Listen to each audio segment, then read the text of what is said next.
I'm Nick Hernandez, and I'm going to be talking about technological failures and their impacts. So, as a brief overview, I'm going to talk about what exactly a technological failure is, some examples of these technological failures, some legal and ethical issues, and I'm going to also talk about whether or not they can be avoided. So first up, what exactly is a technological failure? Well, a technological failure is a malfunction in a system or a hack that causes the technology not to work as intended. It can also subsequently cause damage to millions of people, depending on the scope of the project or work that you were doing. So now, what impact can these failures have? Depending, like I said, on the scope or size of the project, it can really depend is the answer that I'm going to give to that. However, in the case of Robinhood, which I'll talk about, it can impact a subgroup of people, like investors, which is still a large group of people, and the damage done to them could still be a large amount of damage done. Additionally, in the case of the Morris firm, it could cost the government potentially millions of dollars in damages.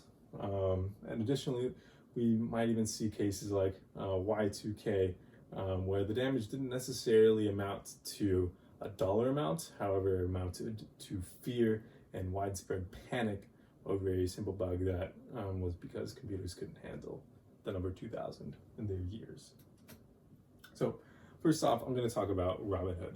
If you're not familiar with what Robinhood is a popular trading platform that many millennials like myself use to get into trading. The reason why Robinhood is so popular is because it is commission free, which means you can essentially go buy some stocks, options, and not pay some kind of fee for that. But the problem here was that they, in my opinion, saw a rapid influx of new users, partly what I think to be due to a very viral Reddit post from some user, Wall Street Bets God.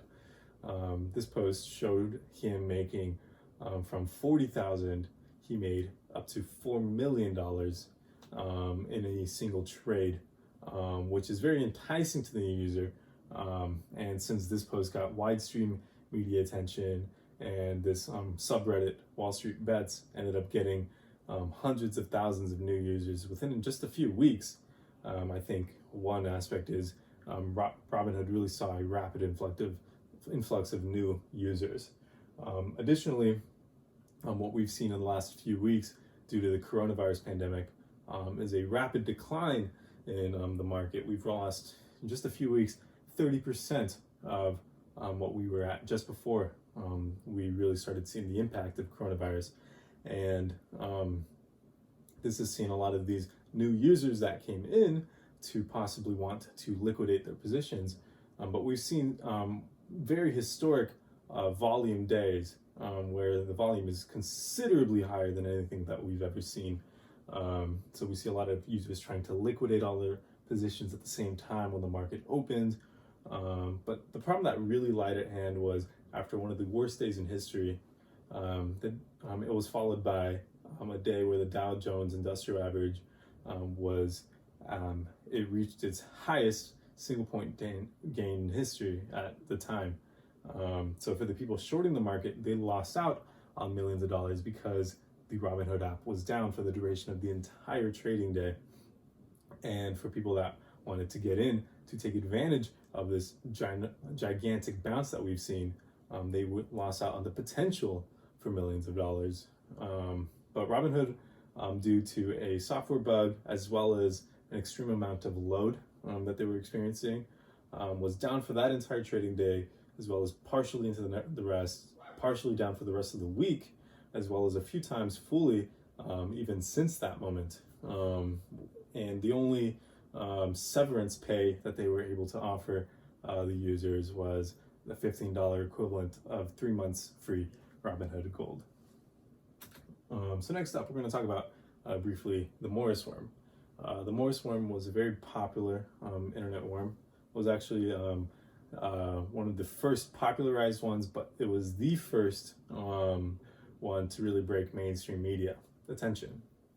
It was originally designed to expose security flaws in systems, it actually took advantage of the Unix finger command, and the Morris worm was designed for a specific Unix operating system. But with all these specifications, he really designed it only to affect a small group of people so that he could demonstrate the security flaw that he found. But it ended up being a lot more irrational and crazy than he thought. And in an effort to create a bug, he ended up introducing a bug into his own, which ended up causing lots of lost emails or slowdowns in the system. It didn't actually damage files and delete files, but it caused a lot of slowdowns and delays. Ended up costing some range between tens of thousands of dollars up to potentially millions of dollars. So we can talk about some legal and ethical issues that go alongside with these. In the case of Morris, Robert Morris ended up paying around 10 grand for the creation of the Morris worm. He was actually charged under the Computer Fraud and Abuse Act, which I'll talk about in just a second. But he ended up doing, on top of that fine, 400 hours of community service and between 2 and 3 years of probation. Again, his worm wasn't originally intended to infect as many computers and do as much damage as he thought it did, but because of a flaw where uninfected computers, where already infected computers wouldn't be reinfected only if within a 1 in 7 chance. That 1 in 7 chance turned out to be much higher than he wanted, and it ended up growing to a scale that he never anticipated. So talking about some ethical issues, the IEEE Code of Ethics gives a very vague definition, but they have 7 different pillars of ethical, or 7 different pillars of ethics that as software engineers we should abide by.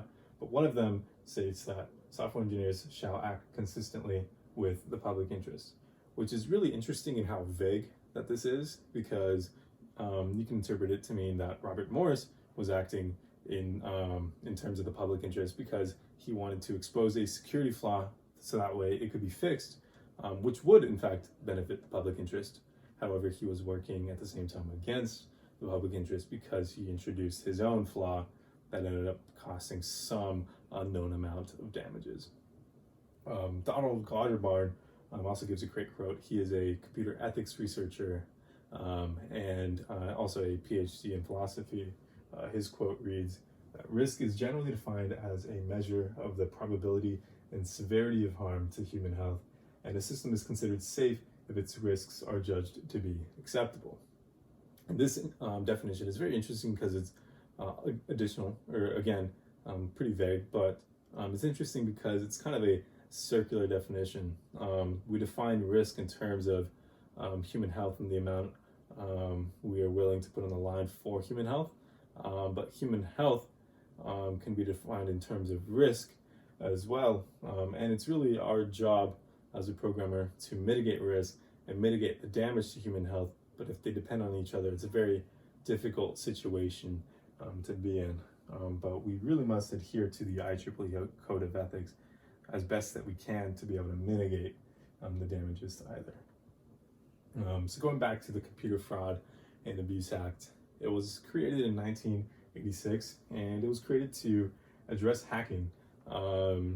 Robert Morris was one of the first to be charged under this act, but essentially it prohibits accessing a computer without authorization. And as you'll catch the gist of things that I've said, it's pretty vague what exactly without authorization means, but it's supposed to be a catch-all net to charge people for these kinds of crimes. Matthew Keyes was a journalist for the Tribune Company, and one case he was actually charged under this act for helping the popular hacking group Anonymous.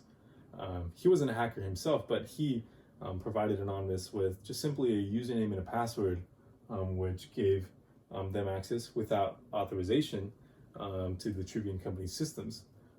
so that way they were able to enact their hack. So he was charged and originally faced up to 25 years in prison, and ultimately that was reduced to 2 years in prison. So that's some of the legal side of things that you can see from these kinds of issues. So now the question is whether or not these issues can really be avoided. So you might be thinking the answer is no, and I believe that you would be right, because essentially bugs are inevitable.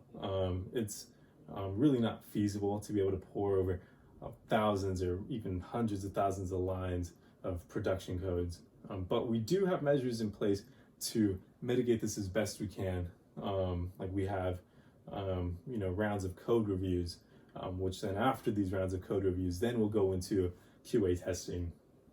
And we have different testing, or we have different development methodologies, so that way we can rapid develop our code, but also push produced and maintainable code.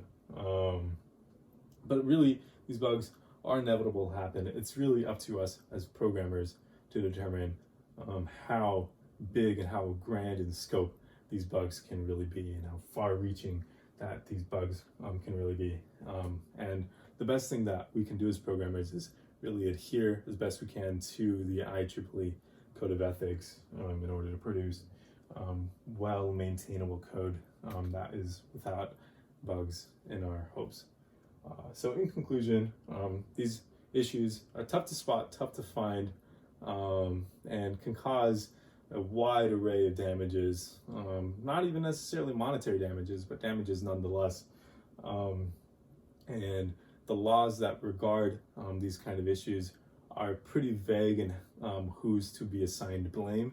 But since all of these issues are very new in the grand scheme of things, it's really hard to assign a proper punishment for this. You see people getting away with too little or people getting too much.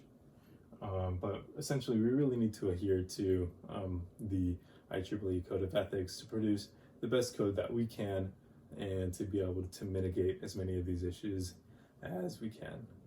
So again, my name is Nick Hernandez, and thank you for listening to my presentation.